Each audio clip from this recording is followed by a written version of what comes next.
guys, here we are back again. Got two hands in this video. Look. Oh, it's the shadow. Oh, I can point. I can point in the stars, guys. Look. I kind of have a new setup here.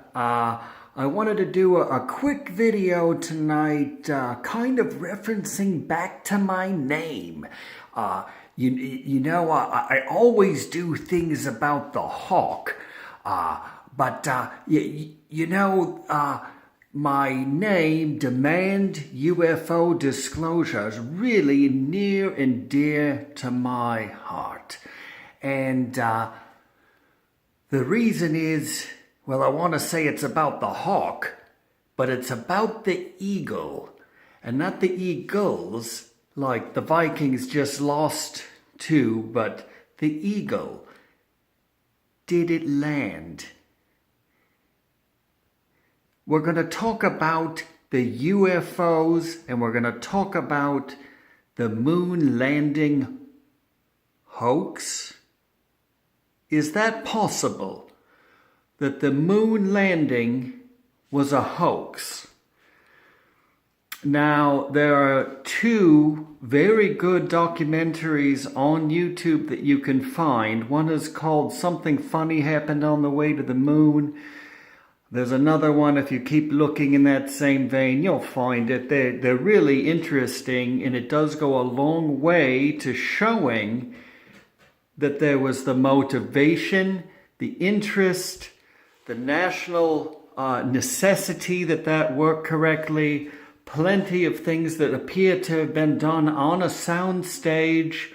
You can make up your own mind, but that's actually not what I was going to talk about as the eagle landed. Really, I was going to talk about the likelihood of UFOs being here. And I want to get into a little bit more of that, because I didn't talk about it in one of my first videos where I did have a little interlude about the laser. Remember, I had the laser on the hawk outside, and I got into a little interlude, though, about that, but I want to go a little deeper now. And I've always maintained, here's the thing, whether they're real or not, or here or not, if they chose to interact with them, you can be certain it would be on their own terms.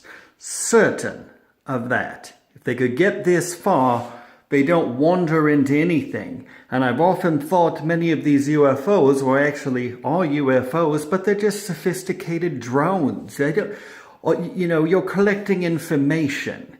Not that there wouldn't be some manned spacecraft potentially, but you're really talking about collecting information in a place that you're going, exerting influence, whatever you want to do, but very few of those things would ever really take manned spacecraft if you had, say, a mothership or a base or something, or just some means to live away from the Earth. You could still come here and do virtually whatever you wanted.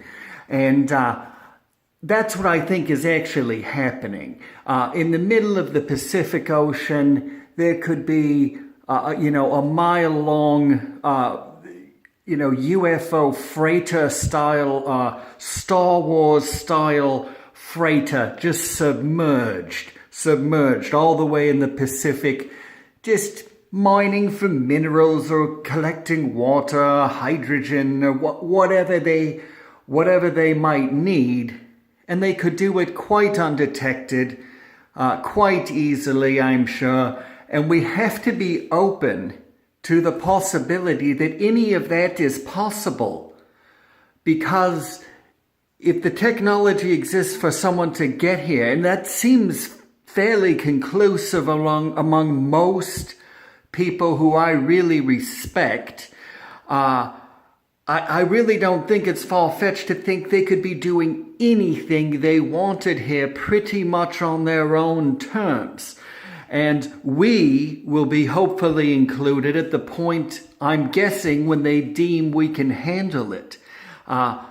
maybe, or hopefully maybe they'll stop a terrible war or something. Maybe that would really get, they'd be in my good graces if they stopped a terrible war. And I kind of want to leave it there tonight. I think I've already given you a lot to think about, but think about these things with UFOs. Drones, think about crop circles. A lot of those are certainly proven false. So I don't want to say hang all your hats on crop circles, but the science of crop circles and some of the really interesting ones are really worth looking into, just if for nothing more than it's fascinating. But also the moon landing, I want you to look into that. Make up your own mind. I'm not saying they did not go there. I'm saying make up your own mind, or please look at there's a couple very good documentaries on the moon landing and whether or not it's a hoax. It's just fascinating. But we'll do more things this year, guys. I'm just giving you a look at the night sky. Can I reach up and touch the stars? Am I tall enough? I did. I scraped it. Guys, I reached for the stars and I touched them right in the scenery of... oh, and I've got the two hands. Maybe I'll do one of the...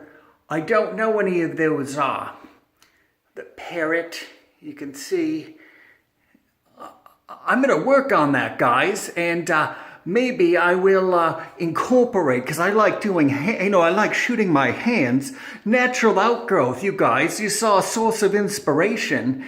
I'll figure out a way to do some hand talking, and it kind of looks like a hawk, doesn't it, guys? Look. Oh, hawk, don't hold it against me. That was not good, hawk, but you get my point, guys. Hey, have a great winter time. I'm looking out for you guys. I'm also looking out for your interest in science and even science fiction, and that's fine too. But until we meet again, my boys, see you down the road.